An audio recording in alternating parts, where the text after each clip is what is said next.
নমস্কার বন্ধুরা,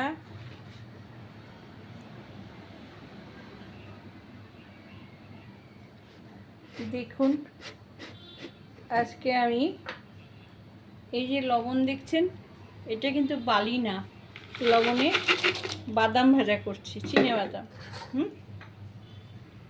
দেখুন এই লবণে যদি এই চিনে বাদামটা ভাজা করা যায় তাহলে খেতে খুব টেস্ট, খেতে খুব টেস্ট হয়। হ্যাঁ, এটা অনবরত এরমভাবে ভাজতে হবে। হ্যাঁ,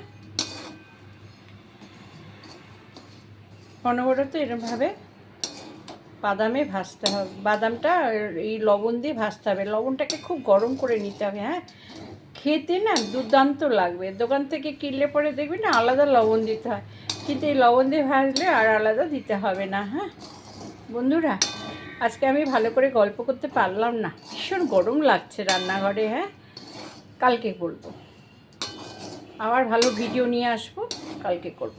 হ্যাঁ, দেখছেন এই বাদামটা ভাজা হবে, তারপরে আবার দেখাবো।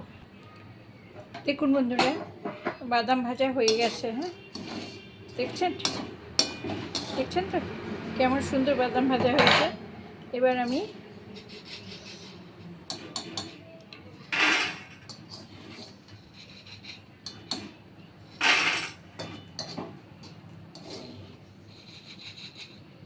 এই বাদামটা ভেজে খেয়ে দেখবেন কি টেস্ট।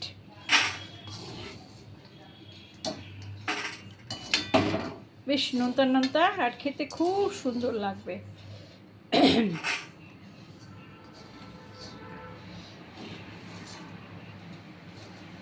আর নেই, দেখছেন কেমন সুন্দর হয়েছে।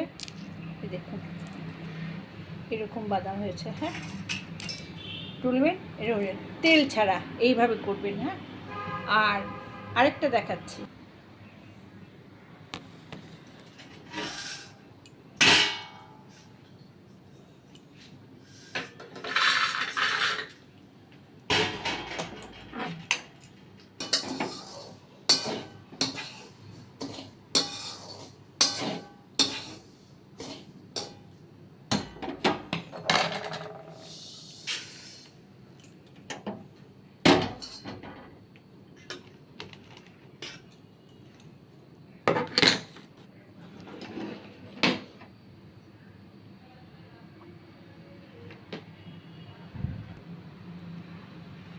এবার দেখুন এই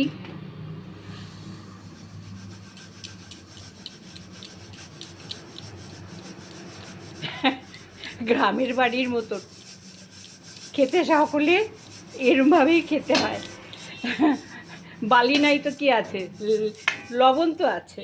হ্যাঁ, এই লবণ দিয়ে এরকম চিড়ে হয়েছে দেখুন। হ্যাঁ, অনভিজ্ঞ হাত তো, এইটা সচরাচর করা হয় না।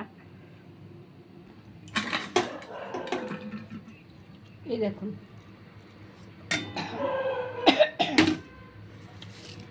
বাদাম ভাজতে ভাজতে দুটো খেয়েও নিলাম, লোভ সামলানো যায়। তাহলে দেখুন লবণে চিড়া ভাজা, এই দেখুন চিড়া ভাজা বাদাম ভাজা, চাটুতেও করা যায়, আবার এভাবেও করা যায়। ভালো থাকবেন। হ্যাঁ, সবাই সুস্থ থাকবেন। গরমে চিড়া ভাজা বাদাম ভাজা মুড়ি ভাজা এসবই তো খেতে হবে না। ওকে বন্ধুরা, রাখছি।